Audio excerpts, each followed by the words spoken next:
Hello students, this is professor Vinay Kushwaha from Gyan academy. इस video में हम वेरियस अदर टॉपिक कवर करने वाले हैं मैक्रो इकोनॉमिक्स से रिलेटेड, जैसे scope, importance and feature. So let's start the scope of macro economics. The first thing you need to understand is what is scope. Scope means area of study. Macro economics के various area होते हैं related to income generation, employment, economic growth, economic development, जिससे हमें बहुत से topic clear होंगे। It's nothing but the whole syllabus which we are going to see. Scope को समझने के लिए बहुत से इकोनॉमिस्ट ने थियोरीज बिल्ड किए हुए हैं, वो हमें पढ़ना होगा। स्टार्ट करते हैं पहले थियोरी से, theory of income and employment. ये थ्योरी में हम देखेंगे कि कैसे national income, output and employment determine होता है, क्या फैक्टर रिस्पॉन्सिबल है फ्लक्चुएशन के लिए, and also the different aggregates such as demands, supply, consumption function, investment function etcetera, which will see in this theory. आपने ऐसे बहुत सारे टर्म सुने होंगे like GDP and GNP, NNP, per capita etcetera. ये सारे टर्म कैसे हेल्प करते हैं एग्रीगेट इनकम को कैलकुलेट करने के लिए, वो हम देखने वाले हैं।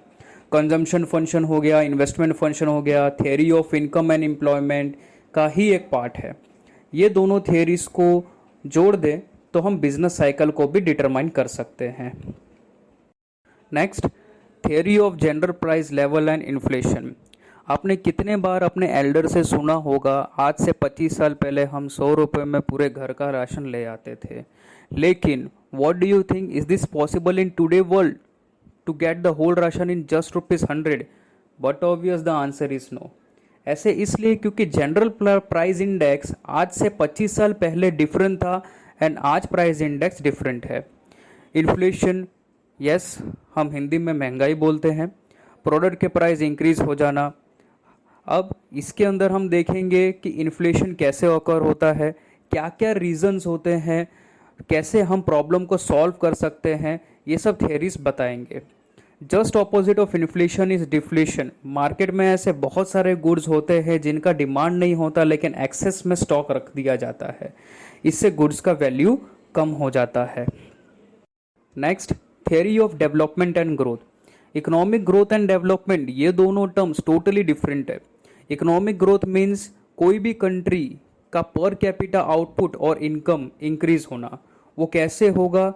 जैसे कि expansion of labour force, consumptions, capital, volume of trade etcetera. Economic growth is related to what? Quantitative basis. ये क्वांटिटी के बेसिस पे मेजर किया जाता है। On the other hand, the economic development is a wider term. The concept of development are not qualitative but quantitative also. इसमें important factor है welfare करना। Thus it is not enough to see what is produced but also to see how it is produced and distributed. It is related to qualitative changes in economic wants, goods, incentives and institutions. Development में growth and decline दोनों होता है। An economy can grow but it may not develop because poverty, unemployment and inequality may continue to prevail due to absence of technology and structural changes. अब हम देखते हैं theory of distribution. The theory of distribution is that which are earned in the production of goods and service. Distribution मतलब total output, income or wealth is distributed among individuals and among the factors of production जैसे labor, land, capital। ये एक systematic तरीका होता है sharing of national income among the owner of the factor of production। अब economist study किए हैं कि कैसे cost of this factor like rent, wages, profit and the size our returns are fixed. Next we are going to see the features of macroeconomics। तो सबसे पहले point पे आते हैं हम, study of aggregates. We are going to see the concept like national income which is nation's overall income earned by the resident of a country. एक particular firm के output के बारे में नहीं बल्कि ओवरऑल कंट्री के आउटपुट के बारे में हम देखेंगे एक particular price of goods and services का नहीं, बल्कि ओवरऑल एग्रीगेट प्राइस के बारे में हम स्टडी करने वाले हैं। इन शॉर्ट हम इंडिविजुअल का नहीं, एग्रीगेट्स के बारे में देखेंगे, मतलब ओवरऑल इकोनॉमी के बारे में स्टडी करने वाले हैं। Next point, income theory. Income theory means कैसे इनकम का डिटर्मिनेशन होता है accordings to aggregate demand and aggregate supply. क्या क्या रीज़न होते हैं इन्फ्लेशन या डिफ्लेशन होने के, which is directly related to business cycle. Next, general equilibrium analysis. हमने प्राइस डिटर्मिनेशन देखा था इन माइक्रो इकोनॉमिक्स, कैसे डिमांड एंड सप्लाई के बेसिस पे प्राइस रखा जाता था। वैसे ही हम मैक्रो इकोनॉमिक्स में भी देखेंगे कि नेशन का एग्रीगेट डिमांड क्या है और अकॉर्डिंग्स टू सप्लाई कैसे मेंशन करना है। Next, interdependence. There are various economic variable such as income, output, employment, investment, price level. अब ये सारे वेरिएबल एक दूसरे के ऊपर डिपेंडेंट है। जैसे कि there is no investment in the market, then there will be no output. If there is a no output, then there will be the no income and hence unemployment rate rises. ये सारे variable economic growth and development के level को major करने के लिए ये use किया जाता है और एक दूसरे के ऊपर डिपेंडेंट रहते हैं। अगर सपोज एक इनकम अगर इंक्रीज होगा तो बट ऑब्वियसली ये हमको समझ में आएगा कि आउटपुट भी इंक्रीज हो रहा है, एम्प्लॉयमेंट अपॉर्चुनिटीज़ बढ़ रहे हैं, इन्वेस्टमेंट बढ़ रहा है, बिजनेसमैन प्रॉफिट में है। ये सारे टर्म्स एक दूसरे से रिलेटेड है और इससे पहले वाले वीडियोस में मैंने इसका एक्सप्लेन भी किया है। लंपिंग मेथड, हम सिर्फ एक पर्टिकुलर पार्ट के बारे में नहीं बात करने वाले हैं, ओवरऑल इकोनॉमी के बारे में स्टडी करने वाले हैं। Let's take an example. जैसे एक पर्टिकुलर फॉरेस्ट है, अगर हम सिर्फ एक ट्री के बारे में स्टडी कर रहे हैं दैट इज़ माइक्रो, बट हम ओवरऑल फॉरेस्ट का स्टडी कर रहे हैं that is macro. So lumping means study as a whole, एक सिर्फ पर्टिकुलर पार्ट के लिए नहीं, ओवरऑल इकोनॉमी के बारे में हम स्टडी करने वाले हैं। Next, growth model.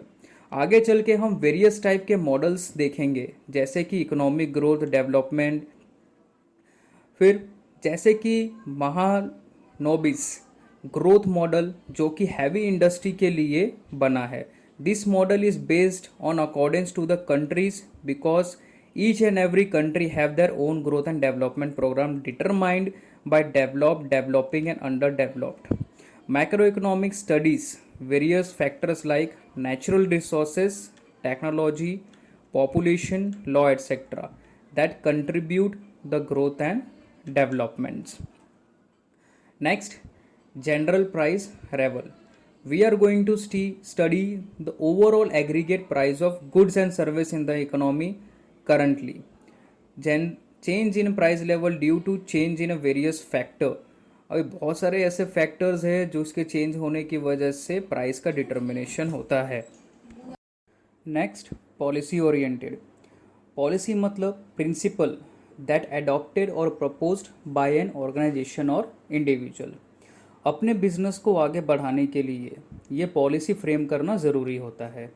वैसे ही मैक्रो इकोनॉमिक्स के अंदर कुछ पॉलिसीज़ जो कि वेरियस इकोनॉमिस्ट ने बनाया है, जिसको फॉलो करना बहुत इम्पॉर्टेंट है ताकि इकोनॉमिक ग्रोथ एंड डेवलपमेंट हो सके, कैसे इन्फ्लेशन और डिफ्लेशन को कंट्रोल कर सके। Next, importance of macro economics. Importance means macro economics का महत्व। सबसे पहले पॉइंट पे आते हैं जो कि functioning of an economy. Economy कैसे स्टेबलाइज रहे उसके लिए हमको वेरियस प्रोसेस करना पड़ेगा, जैसे कि डेटा कलेक्शन करना, डेटा को ऑर्गेनाइज करना, एनालाइज करना। अब ये प्रोसेस करने के बाद हमको पता चलेगा नेशनल इनकम, जो कि नेशनल इनकम पता चलने से इकोनॉमिक पॉलिसीज़ को कैसे फ्रेम करे वो हम देख पाएंगे। डिफरेंट कंट्रीज़ है जिसका नेशनल इनकम अच्छा है तो वो कंट्री बेटर डेवलप्ड कैटेगरी में आता है, और जिस कंट्री का नेशनल इनकम इतना अच्छा नहीं है तो वो अंडर डेवलप्ड में आता है। तो वैसे ही इकोनॉमिक पॉलिसी फ्रेम किया जाता है। इकोनॉमिक ग्रोथ और फुल एम्प्लॉयमेंट, कैसे कोई भी कंट्री के अंदर हो सके वो देखा जाता है। So next point, economic fluctuation. हमने काफ़ी बार बिजनेस साइकिल के टर्म सुना। अब कोई भी बिजनेस का सिचुएशन एक समान नहीं रहता, कभी प्रॉफिट और कभी लॉस। अब ये सब सिचुएशन के लिए वेरियस टर्म्स हम आगे देखेंगे, जैसे प्रॉस्पेरिटी हो गया, बूम हो गया, डिप्रेशन हो गया, रिसेशन हो गया। मैक्रो इकोनॉमिक हेल्प करता है ये सब फ्लक्चुएशन के कॉजेस क्या है और कैसे इसको कंट्रोल किया जाए। Next, national income. और national income means study of overall income earn by the resident, जो कि हमने पहले भी पॉइंट में कवर किया है। और नेशनल इनकम के बिना कोई भी पॉलिसी फ्रेम करना बहुत डिफ़िकल्ट है। अब इकोनॉमी पोजीशन को कैसे रिपेयर किया जाए, ये सब हम लोग नेशनल इनकम की मदद से पढ़ पाएंगे।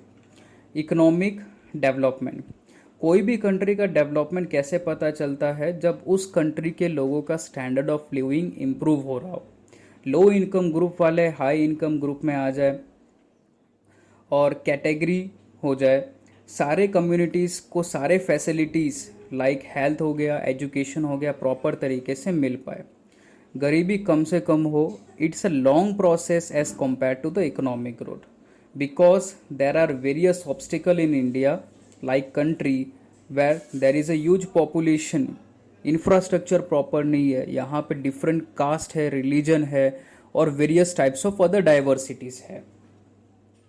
Next, performance of an economy. It is one of the important point in this world. There are various countries with their economic status. हम कोई भी कंट्री के परफॉर्मेंस को कैसे मेजर कर सकते हैं? So there are various types of indicators like economic growth, development, GDP, unemployment, inflation and balance of payment. ये सारे इंडिकेटर्स की मदद से हम पता लगा सकते हैं कि कोई भी कंट्रीज के इकोनॉमिक कंडीशन कैसा है। Next, study of macro variables. Important concept like total income, output, employment and general price level. ये सब क्या है? They are the variables जो कि हम स्टडी करेंगे, उसके फ्लक्चुएशन को और कंट्रोल कैसे करना है वो सब हम यहाँ पे पढ़ने वाले हैं। Next, level of employment. कोई भी कंट्री का सबसे इम्पॉर्टेंट फैक्टर रहता है which is employment. Level of employment कैसे मेजर करना, अनएम्प्लॉयमेंट को कम से कम रखना, और ये मैक्रो इकोनॉमिक हेल्प करता है आपको एम्प्लॉयमेंट को अच्छे से समझने के लिए। So we have completed the second part of macroeconomics. If you like this video, then press like button and do subscribe our channel Gyan Academy and press the bell icon for instant notification. Thank you.